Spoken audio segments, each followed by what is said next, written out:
Did you take the bond, rather, did you take property insurance when you acquired the property, the one that you were offered by your bank?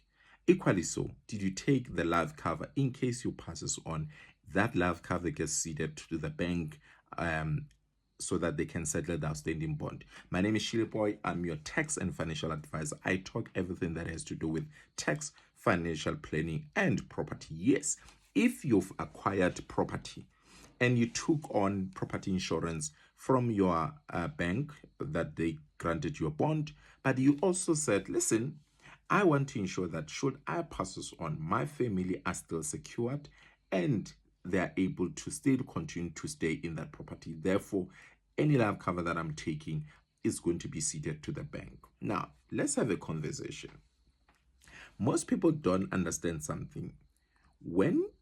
If, for example, you take a life cover, right? You take a life cover, say, with a bank when you are buying that particular property, or with any other financial advisor. And then what happens is that if that particular payment towards that life cover gets readjusted, right? And this is very important. If it gets readjusted to suit any outstanding bond, meaning that it's keep decreasing as in when your outstanding bond decreases, to me it makes no sense. And I'll give you an example. If it decreases, technically you're losing on the value of your premiums that you paid behind, because you're pretty much not going to get anything. But if you keep the premiums the same, right, the same, if God forbid you are to pass on during that time of the bond, what will then happen is that any excess that you have been paid, let's say the cover initially was 1.5, but now your outstanding bond is sitting at 500. Would you agree with me that now you have been left with about R1,000,000?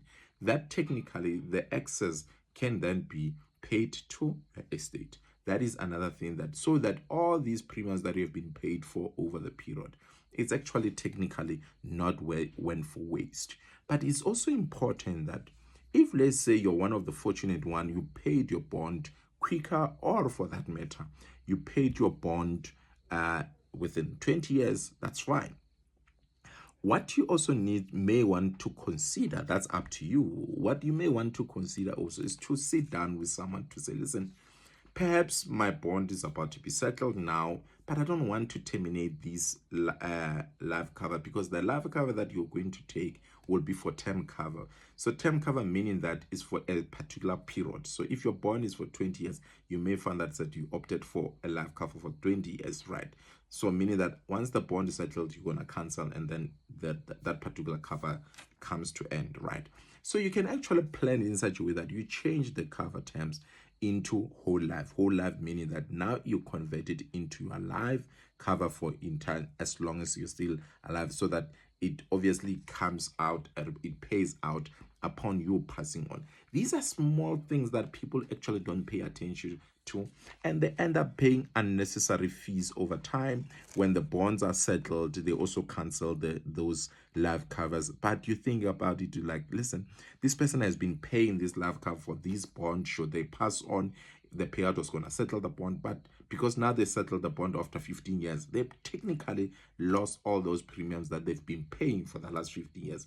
So these are some of the financial discipline or financial decisions that you may want to pay and play and think about when you do your financial planning. So that's why it's so important, guys, to continuously do your financial planning on a regular basis. Otherwise, if you own properties and you've got all this property insurance, or you've got life cover that are going to be ceded to your banks, have a chat with me. Let's have a conversation. I want to know, what are your plans and what are you looking at working around that. Good luck.